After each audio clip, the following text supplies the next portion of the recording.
ചില കണ്ണീരുകൾക്ക് വെറും show of മാത്രമാണ് എന്ന് പലതവണ നമ്മളെ തെളിയിച്ചിട്ടുള്ള ഒരാളാണ് നമ്മുടെ തലസ്ഥാനത്തിൻ്റെ മാതാവ് എന്ന് പറയുന്ന മേയറമ്മ.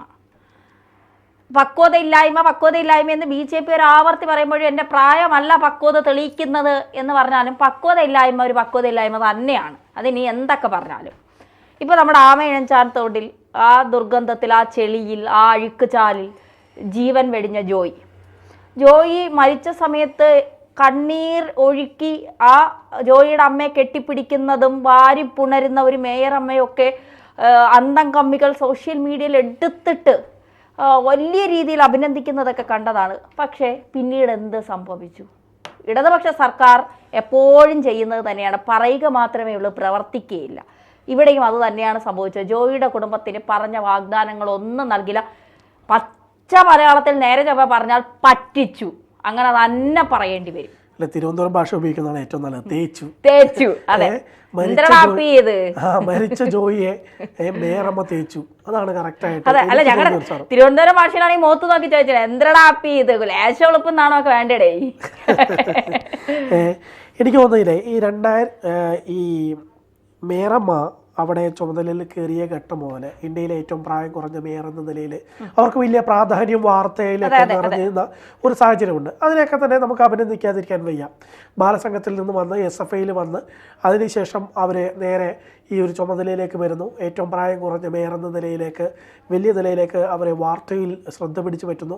ആ ഘട്ടത്തിലൊക്കെ തന്നെ പാർട്ടി CPM-നെ സംബന്ധിച്ചിടത്തോളം വ്യക്തികൾക്കല്ല പ്രാധാന്യം, അവിടെ സ്ഥാനങ്ങൾ വഹിക്കുന്നവർക്കല്ല പ്രാധാന്യം. അവിടെ ഏത് പാർട്ടി ഘടകമാണോ ആ പാർട്ടി ഘടകമാണ് ഈ മേയറെ നിയന്ത്രിക്കുന്നത് എന്നുള്ളതാണ് CPM-നെ സംബന്ധിച്ച്, CPM-ന്റെ സംഘടനാ സംവിധാനങ്ങളെ സംബന്ധിച്ചിടത്തോളം അവിടെ പ്രധാനം.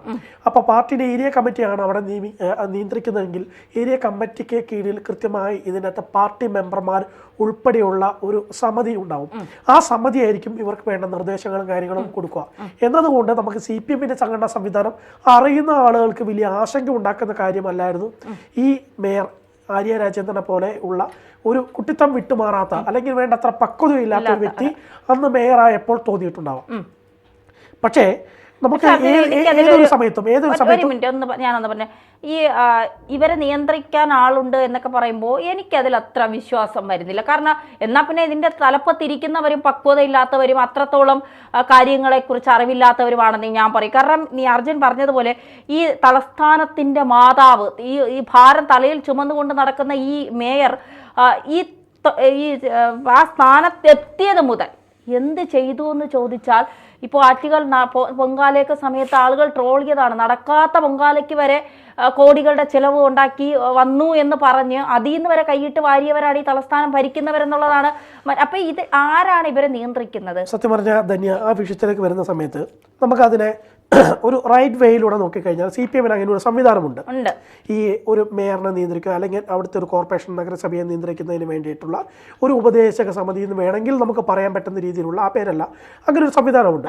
പക്ഷേ ഇവിടെ തിരുവനന്തപുരത്ത് സംഭവിച്ചു പോയത് എന്ന് പറയുന്നത്, തിരുവനന്തപുരത്ത് അവിടെ വലിയ വിഭാഗീയത പാർട്ടിക്കുള്ളിലുണ്ട്, CPM-നുള്ളിൽ. നമ്മളത് എത്ര പുറത്തുനിന്ന് നോക്കിക്കഴിഞ്ഞാൽ ഇല്ലെന്ന് പറഞ്ഞു കഴിഞ്ഞാലും ശരി, അവിടെ അങ്ങനെ ഒരു സംവിധാനം, അങ്ങനെ ഒരു പ്രശ്നമുണ്ട്. അത് ഈ വിഷയത്തെ ബാധിച്ചു എന്ന് വേണമെങ്കിൽ നമുക്ക് പറയാം. ആര്യ രാജേന്ദ്രനെ സപ്പോർട്ട് ചെയ്യുന്ന ഒരു വിഭാഗം അവിടെ CPM-ലുണ്ട്. ആര്യ രാജേന്ദ്രനെ ഒഴിവാക്കണം, ഈ ഒരു യോഗ്യതയിലേക്ക് ഉയരാൻ വേണ്ടി അവർക്ക് പക്വതയില്ല എന്ന് പറയുന്ന ഒരു വിഭാഗമുണ്ട്. ആര്യ രാജേന്ദ്രനെ കാൻഡിഡേറ്റ് ആക്കിയ സമയം മുതൽ, അല്ലെങ്കിൽ ആര്യ രാജേന്ദ്രൻ ഈ ഒരു പദവിയിലേക്ക് വരുന്ന ഘട്ടം മുതൽ അവിടെ പാർട്ടിയിൽ രണ്ട് അഭിപ്രായമുണ്ട്. അതിന് ആര്യ രാജേന്ദ്രനെ എതിരായി നിൽക്കുന്ന വ്യക്തികൾ തന്നെയാണ് ഈ ആര്യ രാജേന്ദ്രനെ അവിടെ ഡിഫൈം ചെയ്യും, അല്ലെങ്കിൽ അവരെ അവിടെ താഴ്ത്തി കാണിക്കാൻ വേണ്ടിയിട്ട് ശ്രമിക്കുന്നത് എന്ന് നമുക്ക് മനസ്സിലാക്കാം. അവിടുത്തെ പാർട്ടിയിലെ പല സഹകളുമായിട്ട് നമുക്ക് വ്യക്തിപരമായി ബന്ധമുള്ളതാണെങ്കിലും ആ വ്യക്തിപരമായുള്ള ബന്ധത്തിന് പുറത്ത് നമ്മളോട് സംസാരിക്കുന്ന ഘട്ടത്തിൽ അവർ പലപ്പോഴും പറഞ്ഞിട്ടുള്ള ഒരു കാര്യമുണ്ട്, ഈ പെണ്ണ് എന്താണ് കാണിക്കുന്നതെന്ന് അവിടുത്തെ സഖാക്കൾ തന്നെ അറിയില്ല എന്ന് അവിടുത്തെ സഖാക്കൾ പോലും പറഞ്ഞ കാര്യമുണ്ട്. നമ്മളിപ്പോ വിഷയത്തിൽ നിന്ന് നമ്മുടെ പല നല്ല സുഹൃത്തുക്കളുമുണ്ട്. ഇടയ്ക്ക് ഇങ്ങനത്തെ പ്രശ്നം, ഈ യദുവിന്റെ ഒക്കെ പ്രശ്നം വന്നപ്പോൾ ഞാൻ വിളിച്ചിട്ട് പല എൻ്റെ നല്ല സഹാക്കന്മാരായ സുഹൃത്തുക്കളും, ഞാൻ അന്തം കമ്മിയെന്ന് വിളിക്കുമ്പോഴും എൻ്റെ നല്ല സഹാക്കളായ സുഹൃത്തുക്കളുണ്ട്. അവരോട് ഞാനിങ്ങനെ ഈ വിഷയത്തെക്കുറിച്ച് സംസാരിച്ചപ്പോഴൊക്കെ അവർ പറഞ്ഞത്, വളരെ പക്വതയുള്ള ആ സ്ഥാനം വഹിക്കാൻ കഴിവുള്ള നിരവധി പേർ പുറത്ത് നിൽക്കുമ്പോഴാണ് ചിലരുടെ താല്പര്യം കൊണ്ട് മാത്രം പക്വതയില്ലാത്ത ഒരാൾ അതിന്റെ ഫലമാണ് നമ്മൾ ഈ യദുവിന്റെ വിഷയത്തിലൊക്കെ നട റോഡിൽ ഒരു മേയർ കാണിക്കേണ്ടതാണോ അവിടെ കാണിച്ചത് എന്ന് അവർ തന്നെ ചോദിക്കുമ്പോൾ പല സഹാക്കൾക്കും മേയർ ആ ഇരിക്കുന്ന പദവി അത് യോഗ്യതയുള്ള പദവി അല്ല, അല്ലെങ്കിൽ മേയറിന്റെ പദവിക്ക് യോഗ്യതയുണ്ട്, പക്ഷെ അതിലിരിക്കുന്ന ആൾക്ക് അത്ര യോഗ്യതയുണ്ടോ എന്ന് പല സഹാക്കളും ചിന്തിച്ചു തുടങ്ങിയിരിക്കുന്നു. തീർച്ചയായും നമ്മളത് പറഞ്ഞു വരുമ്പോൾ നമ്മൾ ജോയിയുടെ കാര്യമായിരുന്നു പറഞ്ഞു വന്നത്. അപ്പം ഈ ജോയിയുടെ സംഭവത്തിൽ ഒരിക്കലും അവിടെ ഇത്തരത്തിലുള്ള ഒരു മാലിന്യ കൂമ്പാരത്തിൽ ഇറങ്ങി പരിശോധിക്കുന്ന ഘട്ടത്തിൽ അതിന് വേണ്ടിയിട്ടുള്ള പ്രിക്കോഷൻസ് അവർ എടുത്തിട്ടില്ല എന്നുള്ളത് ആദ്യഘട്ടം. അതൊക്കെ നമ്മൾ ഒരുപാട് ചർച്ച ചെയ്തിട്ടുള്ള വിഷയം തന്നെയാണ്. പക്ഷേ എന്നിരുന്നാലും സംഭവിച്ചത് അദ്ദേഹത്തിൻ്റെ ഒരു ഇതുകൊണ്ട് സംഭവിച്ചു പോയി. അങ്ങനെ അതിൻ്റെ അകത്ത് നമുക്ക് എല്ലാവർക്കും കൃത്യമായ ഉത്തരവാദിത്വമുണ്ട് അദ്ദേഹത്തിൻ്റെ മരണത്തിനകത്ത്. അപ്പോൾ അവിടെ അങ്ങനെ സംഭവിച്ചു. അന്ന് ആ ഘട്ടത്തിൽ അവരുടെ ബോഡി കണ്ടെത്തുന്ന ഘട്ടം വരെ നമ്മളെല്ലാം തന്നെ അനുഭവിച്ച ഒരുപാട് പ്രാർത്ഥനകളുണ്ട്. ആ പ്രാർത്ഥനകളെ ഞാൻ ആ സമയത്ത് വിചാരിച്ചു ജോയി ജീവനോടെ കിട്ടണമേ എന്നൊക്കെ ഞാൻ ആഗ്രഹിച്ച് പ്രാർത്ഥിച്ച സമയങ്ങളൊക്കെ ഉണ്ട്. അതെ, അപ്പോൾ അങ്ങനെയെല്ലാം ഉണ്ടായ ഘട്ടത്തിലും അവിടെ സംഭവിച്ചു. അതിന് ഘട്ടത്തിന് ശേഷം ബോഡി കണ്ടെടുക്കുന്നു. ആ ഘട്ടത്തിൽ ആ ഹോസ്പിറ്റലിൽ നിന്ന് ഈ ആര്യ രാജേന്ദ്രൻ കരയുന്ന ഒരു കരച്ചിലുണ്ട്. ആ കരച്ചിലാണ് അവരുടെക്കെതിരെ ഉണ്ടായ കുറ്റപ്പെടുത്തലുകളെ കുറച്ചെങ്കിലും താഴ്ത്തിയത് എന്ന് വേണമെങ്കിൽ അപ്പുറത്ത് നിന്ന് വേറൊരു എനിക്ക് തോന്നുന്നു ഏതോ ഒരു പഞ്ചായത്തിലെ മെമ്പർ എങ്ങാണ്ടാണെന്ന് തോന്നുന്നു. അവരിരുന്ന് ചിരിക്കുന്ന ഫോട്ടോയും പിറ്റേ ദിവസം തന്നെ അടിച്ച് സോഷ്യൽ മീഡിയയിൽ വന്നു. അവർ പിന്നെ പ്രതികരണത്തിനൊന്നും തയ്യാറാവാത്തതൊക്കെ നമ്മൾ കണ്ടതാണ്. ശരിയാണ്. അപ്പോൾ ഞാൻ പറഞ്ഞു ഇത് രണ്ടിന്റെ ഗ്രാഫ് നോക്കുകയാണെങ്കിൽ ആര്യയുടെ ആ കരച്ചിലാണ് ആ ഗ്രാഫ് കുറച്ചെങ്കിലും അവർക്കെതിരെയുള്ള വിമർശനത്തിന്റെ ഗ്രാഫ് കുറച്ചെങ്കിലും താഴ്ത്തിയത് എന്ന് വേണമെങ്കിൽ, പ്രത്യേകിച്ച് സ്ത്രീ എന്നുള്ള ഒരു പരിഗണനയും അതിനൊപ്പം ചേർത്ത് വയ്ക്കാനുണ്ട്. പക്ഷേ ഈ ഒരു ഘട്ടത്തിൽ അവർക്കെതിരെ ഉണ്ടായ പ്രതിഷേധങ്ങളും കാര്യങ്ങളെല്ലാം തന്നെ തണുപ്പിക്കുന്നതിന് കാരണമായത് ഈ ജോയിയുടെ കുടുംബത്തിന്, ജോയിയുടെ അമ്മയ്ക്ക് ഒരു വീട് വെച്ച് നൽകാം നഗരസഭ എന്ന് പറഞ്ഞ ഒരു കാര്യമാണ്. അതോടൊപ്പം തന്നെ ഞങ്ങൾ ചേർത്ത് നിർത്തും ആ വാക്കായിരുന്നു. അതെ അതെ അതെ. അപ്പോൾ ഈ വീട് വെച്ച് നൽകാം എന്ന് പറഞ്ഞ കാര്യം മാത്രമല്ല, ജോയിയുടെ ഒരു ബന്ധുവിന് ജോലി നൽകാമെന്ന് പറഞ്ഞ കാര്യം, സർക്കാർ ജോലി നൽകാമെന്ന് പറഞ്ഞു. പിന്നെ അടിയന്തര ധനസഹായം നൽകാമെന്ന് പറഞ്ഞ് 10 ലക്ഷം രൂപ നൽകാമെന്ന് പറഞ്ഞ കാര്യം, അങ്ങനെ വാഗ്ദാനങ്ങളുടെ ഒരു പ്രളയം തന്നെ ഉണ്ടായിരുന്നു. അതിനകത്ത് ചില സ്വകാര്യ വ്യക്തികളെല്ലാം തന്നെ വല്ല കാര്യങ്ങൾ നടത്തിയിട്ടുണ്ട്. പക്ഷേ ആ കാര്യങ്ങൾ നടന്നിട്ടുണ്ടോ ഇല്ലയോ എന്ന് നമുക്കിപ്പോൾ എന്തായാലും സ്ക്രൂട്ടിനി ചെയ്യാനുള്ള ഒരു സംവിധാനമില്ല. പക്ഷേ അതിൽ ഈ സ്വകാര്യ വ്യക്തികൾ പറഞ്ഞിട്ടുള്ള കാര്യങ്ങൾ നടക്കാനുള്ള സാധ്യത ഉണ്ട് എന്ന് തന്നെയാണ് ഞാൻ വിശ്വസിക്കുന്നത്. അതിന് സർക്കാർ സംവിധാനങ്ങളുടെ ഈ ഇല്ല. പക്ഷേ ഇതുവരെയായിട്ടും കഴിഞ്ഞ ജൂലൈ 13-ാം തീയതി രാവിലെ 5 മണിയോടുകൂടിയാണ് ഈ ജോയി വീട്ടിൽ നിന്ന് അമ്മയോട് ടാറ്റ പറഞ്ഞ് ഇറങ്ങുന്നത്. അതിനുശേഷം അന്ന് വൈകിട്ടോടുകൂടി അദ്ദേഹം മരിച്ചു അല്ലെങ്കിൽ കാണാനില്ല എന്ന നിലയിലേക്ക് കാര്യങ്ങൾ പോകുന്നു. പിറ്റേ ദിവസം നമ്മൾ ഏകദേശം മരിച്ചു എന്ന് ഉറപ്പിക്കുന്ന ഒരു ഘട്ടത്തിലേക്ക് എത്തുന്നു. അതിനുശേഷം ബോഡി കണ്ടെടുക്കുന്ന നിലയിലേക്ക് എത്തുന്നു. ഈ 13-ാം തീയതി കഴിഞ്ഞിട്ട് ഇന്ന് നമ്മൾ സംസാരിക്കുന്നത് ഓഗസ്റ്റ് 14-ാം തീയതിയാണ്. 1 മാസം 1 ദിവസമായി, അല്ലെങ്കിൽ ഇന്നിപ്പം അദ്ദേഹത്തിൻ്റെ ബോഡിക്ക് വേണ്ടിയുള്ള തെരച്ചിൽ നടത്തിക്കൊണ്ടിരുന്ന ദിവസമാണ് കഴിഞ്ഞ മാസം. പക്ഷേ ഇതിനിടയിൽ അടിയന്തരമായി ഇതിന് വേണ്ടിയിട്ട് നമുക്ക് വേണമെങ്കിൽ അതിന് വേണ്ടിയിട്ടുള്ള നീക്കുപോക്കുകൾ നടത്താമായിരുന്നു. ഈ കഴിഞ്ഞ ദിവസം, അതായത് 13-ാം തീയതി, അത് ഈ അമ്മയുടെ എടുത്തു പോയിട്ടുള്ള മാധ്യമപ്രവർത്തകരോട് അവർ പറഞ്ഞിട്ടുള്ളത് ഈ ഒരു സഹായം ആവശ്യമുള്ള ഘട്ടത്തിലാണ് കൊടുക്കേണ്ടത്, അല്ലാതെ അത് എപ്പോഴെങ്കിലും ഈ ഭക്ഷണത്തിന് വിശക്കുന്ന ഘട്ടത്തിലല്ലേ ഭക്ഷണം തരേണ്ടത്. കാര്യമില്ല. ആ ഒരു വാക്കുകൾ തന്നെയാണ് ഈ അമ്മയുടെ ഭാഗത്തുനിന്ന് ഉണ്ടായിട്ടുള്ളത്. അതായത് ഈ അത്യാവശ്യമായി ചെയ്യേണ്ട കാര്യങ്ങളൊന്നും തന്നെ ചെയ്തിട്ടില്ല. ആ ചെയ്യേണ്ട വാഗ്ദാനം മാത്രമേ കൊടുത്തിട്ടുള്ളൂ. അത് വലിയ പരാജയമാണ് എന്ന് അമ്മ പറയാതെ പറഞ്ഞു. അമ്മയുടെ മാനസികാവസ്ഥ ഒരുപാട് പേരെ വിമർശിക്കാൻ വേണ്ടി പറ്റാത്ത സാഹചര്യമാണ്. അമ്മയുടെ ഏക പ്രതീക്ഷയാണ് ഈ ജോയി. അമ്മയെ പോറ്റിക്കൊണ്ടിരുന്നത്, അമ്മ ജോലി ചെയ്ത് അമ്മയെ നോക്കിക്കൊണ്ടിരുന്ന മകനാണ് ഈ. ഇപ്പോൾ അത് കോർപ്പറേഷന്റെ തലയിൽ മാത്രം നമ്മൾ ഇടേണ്ട കാര്യമില്ല. നേരത്തെ പറഞ്ഞതുപോലെ പ്ലാസ്റ്റിക് മാലിന്യങ്ങൾ കുമിഞ്ഞുകൂടി അതിൻ്റെ ഇടയിലേക്ക് ആ മനുഷ്യൻ പോയി എന്നുള്ളതാണ്. പക്ഷേ ആ അമ്മയെ ചേർത്ത് നിർത്തും ഞങ്ങൾ എന്ന് പറഞ്ഞ ഒരു വാക്കുണ്ട്. ആ കണ്ണീരിന് എന്തെങ്കിലും സത്യമുണ്ട്.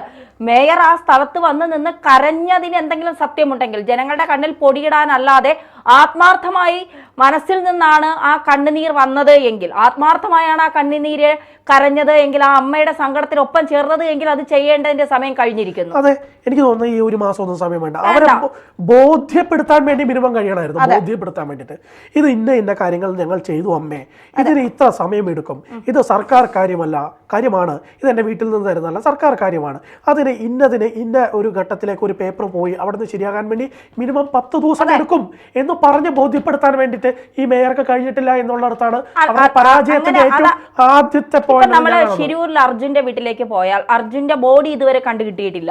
ഇപ്പോഴും തിരച്ചിൽ നടക്കുന്നു. പക്ഷെ അർജുന്റെ ഭാര്യയ്ക്ക് ജോലി കൊടുക്കാനുള്ള, ക്ലറിക്കൽ സഹകരണ ബാങ്കിൽ ക്ലർക്കായി ജോലി കൊടുക്കാനുള്ള എല്ലാ പ്രൊസീജിയേഴ്സും കഴിഞ്ഞു. ജോലിക്ക് കയറാനുള്ള ആദ്യം താൽക്കാലിക നിയമനം, പിന്നീട് സ്ഥിരപ്പെടുത്താം എന്നുള്ള. അപ്പോൾ സർക്കാർ വിചാരിച്ചാൽ കാര്യങ്ങൾ എടുപിടിയെന്ന് പറഞ്ഞ് നടത്താം. പക്ഷേ ജോയിയെ സംബന്ധിച്ചിടത്തോളം ഇനി അങ്ങോട്ട് ജോയിയുടെ കാര്യത്തിൽ ഇടപെടാൻ ആളില്ല. ജോയിക്ക് വേണ്ടി ചോദിക്കാൻ ആരുമില്ല. അതെ, ജോയിക്ക് വേണ്ടി ചോദിക്കാൻ ആരുമില്ല. ആരാ ജോയിക്ക് വേണ്ടി ചോദിക്കാറുള്ളത്? ആ പാവപ്പെട്ട അമ്മയോ? അത് തന്നെയാണ്. എത്ര അമ്മ ഈ നഗരസഭയുടെ വാതിലുകൾ കയറി ഇറങ്ങണം?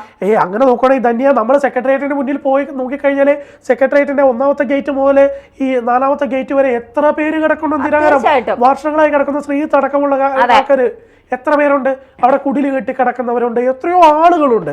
അങ്ങനെ നോക്കുവാണെങ്കിൽ അങ്ങനെ ഒരു വ്യക്തിയായിട്ട് ഈ അമ്മയെ മാറരുതേ എന്ന് മാത്രമാണ് എന്റെ പ്രാർത്ഥന. അമ്മയും കുടില് കെട്ടി കിടക്കേണ്ടി വരും. കാരണം അവർക്ക് ജീവിക്കാൻ വേറെ മാർഗ്ഗമില്ല.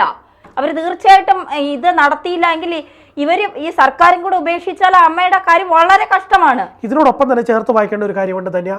ഇതിനകത്ത് ഏറ്റവും വളരെ പ്രധാനമായിട്ട് നമുക്ക് ഒരു വലിയൊരു തർക്കം നിലനിൽക്കുന്നത് ഈ റെയിൽവേന്റെ അടിയിൽ കൂടെ പോകുന്ന ആ മേഴിജൻ തോഴിന്റെ 120 മീറ്റർ എന്ന് പറയുന്ന ആ പ്രധാനപ്പെട്ട ഭാഗമാണ്.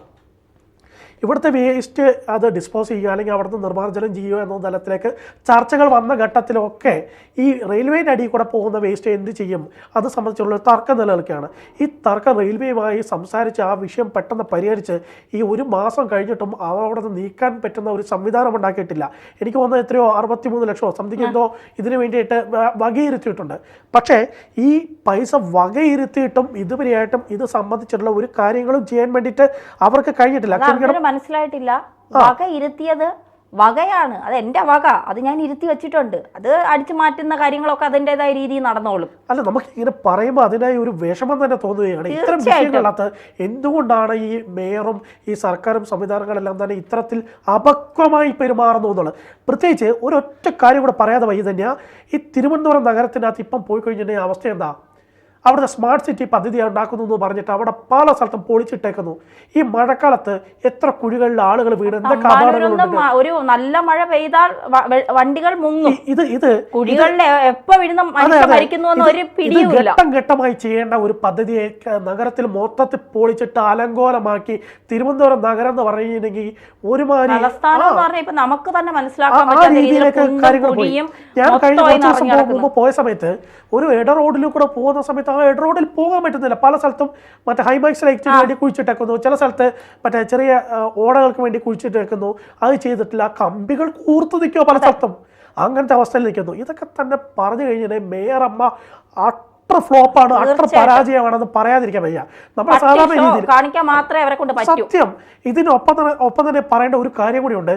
ഈ തെരഞ്ഞെടുപ്പ് വരാൻ പോകുവാണല്ലോ, തദ്ദേശ തെരഞ്ഞെടുപ്പ് വരാൻ പോകുവാണല്ലോ. സാധാരണ രീതിയിൽ തെരഞ്ഞെടുപ്പ് വരുന്നതിന്റെ കുറച്ച് നാൾ മുമ്പെങ്കിലും ആൾക്കാർ കണ്ണിൽ പൊടിയിടാൻ വേണ്ടി എന്തെങ്കിലുമൊക്കെ കാട്ടിക്കൂട്ടലും. ഇത് കാട്ടിക്കൂട്ടലും ഇല്ല, ഒരു സാധനവും ഇല്ല. എനിക്ക് ശേഷം പ്രളയം, ഇനി CPM-ന്റെ ഒരു പേർ ഉണ്ടാകണ്ട എന്നുള്ളൊരു വാശി അവർക്ക് CPM-നോട് ഉള്ള പോലെ എനിക്ക് ഫീൽ ചെയ്യുന്നത്. അതല്ല അർജുനെ, പിണറായി ഭരിച്ച് കേരളം മുടിപ്പിച്ചു, മേയറമ്മ ഭരിച്ച് തലസ്ഥാനവും മുടിപ്പിച്ചു. എന്തായാലും ഇനി ഇടതുപക്ഷവും മേയറും ഒന്നും ആ ഇതിലേക്ക് വരില്ല എന്ന് അവർക്ക് തന്നെ മനസ്സിലായി. അതുകൊണ്ട് മാക്സിമം എടുത്ത് പോവുക എന്നുള്ളതാണ്. എനിക്ക് തോന്നുന്നില്ലേ, തിരുവനന്തപുരത്തിന് BJP-ന്റെ ജില്ലാ പ്രസിഡന്റ് VV രാജേഷും ഇവരും തമ്മിൽ എന്തോ ധാരണ ഉണ്ടാക്കിയെന്ന് തോന്നുന്നു. മാക്സിമം നശിപ്പിച്ച് നിങ്ങൾ തരുവാണെങ്കിൽ ഞങ്ങൾ പെട്ടെന്ന് ഏറ്റെടുക്കാം. അപ്പോൾ അതേപോലെ എന്തോ ധാരണ ഉണ്ടാക്കിയിട്ടുള്ള പോലെയാണ് എനിക്ക് തോന്നുന്നത്. അങ്ങനെ ആ രീതിയിൽ ഇത്തരത്തിൽ സ്വയം കുഴികുത്തി ആ കുഴിയിലേക്ക് എടുത്ത് ചാടുകയും ആ കുഴിയിനകത്തേക്ക് നേരിട്ട് എടുത്ത് ചാടുന്നതിന് മുമ്പ് ആദ്യം കുറെ ചെളി അതിനകത്ത് വാരിയിട്ടിട്ട് എടുത്ത് ചാടുന്ന രീതിയിലേക്കാണ് ഇപ്പൊ ആര്യ രാജേന്ദ്രൻ പോകുന്നത്. അതുകൊണ്ട് BJP-ക്ക് ഇനി വലിയ ഒരു പണി എടുക്കേണ്ട ആവശ്യമുണ്ടെന്ന് എനിക്ക് തോന്നുന്നില്ല. തിരുവനന്തപുരത്ത് കഴിഞ്ഞ തവണ അവർക്ക് കപ്പനും ചുണ്ടിന്റെ ഇടയിൽ ആണ് ആ തലസ്ഥാന നഗരസഭ നഷ്ടപ്പെട്ടതെങ്കിൽ ഇത്തവണ അത് കുറച്ചുകൂടി ഈസി ആയിട്ട് എടുക്കാൻ പറ്റുമെന്ന് തോന്നുന്നു. പ്രത്യേകിച്ച് തിരുവനന്തപുരത്ത് BJP-ന്റെ സംഘടനാ സംവിധാനം ഒക്കെ നല്ല രീതിയിൽ വളർന്നിട്ടുണ്ട്. BJP നല്ല രീതിയിൽ അവിടെ പ്രവർത്തിക്കുന്നുണ്ട്. കാരണം ആര്യയെ കൊണ്ട് ഗുണമില്ലാന്ന് തലസ്ഥാനത്തിലെ ജനങ്ങൾക്ക് മനസ്സിലായത് കൊണ്ട് ഇനി എനിക്ക് തോന്നുന്നില്ല. ഞാൻ പറഞ്ഞു വന്നത് BJP-ക്ക് അങ്ങനെ ഒരു ക്യാമ്പയിൻ ആര്യക്കെതിരെ നടത്തണമെന്ന് തോന്നുന്നില്ല. കാരണം സ്വയം അവർ തന്നെ പ്രഖ്യാപിച്ചു. പ്രത്യേകിച്ച് CPM-കാര് പോലും അംഗീകരിക്കുന്നുണ്ട് ഇപ്പം കുറച്ചു പേരെങ്കിലും. അതായത് ഈ സൈബർ അന്തങ്ങളല്ലാത്ത വ്യക്തികൾ അംഗീകരിക്കുന്നുണ്ട്. ആര്യ രാജേന്ദ്രൻ ഫ്ലോപ്പ് ആയിരുന്നു, ഇത് വേണ്ടായിരുന്നു, ഇതിനും പക്വതയുള്ള വേറെ എത്ര പേരുണ്ടായിരുന്നു, ഇനി സ്ത്രീകളെ തന്നെ മേയറാക്കണമെന്നുണ്ടായിരുന്നെങ്കിൽ അത്തരത്തിൽ പറ്റുന്ന പക്വതയുള്ള മേയറാകാൻ സാധ്യതയുള്ളവർ എത്ര ഉണ്ടായിരുന്നു എന്നുള്ളത് കൃത്യമായി അവർ തന്നെ പറഞ്ഞു വെക്കുന്ന ഒരു സാഹചര്യത്തിൽ തന്നെ പോകുന്നത്. എന്ന് വന്നാലും ഒറ്റ വാക്കിൽ എനിക്ക് പറയാൻ തോന്നുന്നത് Arya Rajendran is very big flop in Trivandrum എന്ന് തന്നെ സിമ്പിൾ ആയിട്ട് പറഞ്ഞു വെക്കാൻ. അർജുൻ പറഞ്ഞ ഒരു കാര്യം പറഞ്ഞു കഴിഞ്ഞാൽ ഞാനും ഇത് അവസാനിപ്പിക്കുന്നു. മോളെ ആര്യയെ, നിനക്ക് ശേഷം പ്രളയമല്ല, നിനക്ക് ശേഷവും ഇവിടെ ഭരണ സംവിധാനങ്ങൾ ഉണ്ട് എന്ന് ഓർത്താൽ പട്ടിഷയൊക്കെ അവസാനിപ്പിച്ച് മാന്യമായി ജനങ്ങളുടെ കാര്യങ്ങൾ നോക്കി തലസ്ഥാനത്തിന്റെ വികസനങ്ങൾ നോക്കി മുന്നോട്ട് പോയാൽ അടുത്ത തവണയും ആ കസേരയിൽ ഇരിക്കാം, എനിക്ക് തോന്നുന്നില്ല, പ്രതീക്ഷിക്കാം. പട്ടിഷയൊക്കെ നിർത്തി മാന്യമായി മുന്നോട്ട് പോകുക. ആ ജോയിയുടെ കുടുംബത്തിന് കൊടുക്കാനുള്ളത് കൃത്യമായി കൊടുക്കുക. പറഞ്ഞ വാക്കുകൾ നിങ്ങൾ ഒരിക്കലും ഇല്ല. സഖാക്കൾ, എല്ലാ സഖാക്കളും അല്ല, കുറച്ചുപേർ അങ്ങനെയാണ്. അക്കൂട്ടത്തിൽ ഒരാളാണ് ആര്യ രാജേന്ദ്രനും. നിങ്ങൾ ആ അമ്മയെ ചേർത്ത് പിടിച്ചത് സത്യസന്ധമാണെങ്കിൽ തീർച്ചയായിട്ടും അമ്മയ്ക്ക് ചെയ്യാനുള്ളത് ചെയ്യുക. അത്രമാത്രം പറഞ്ഞുകൊണ്ട് നമുക്ക് അവസാനിപ്പിക്കാം. തീർച്ചയായും.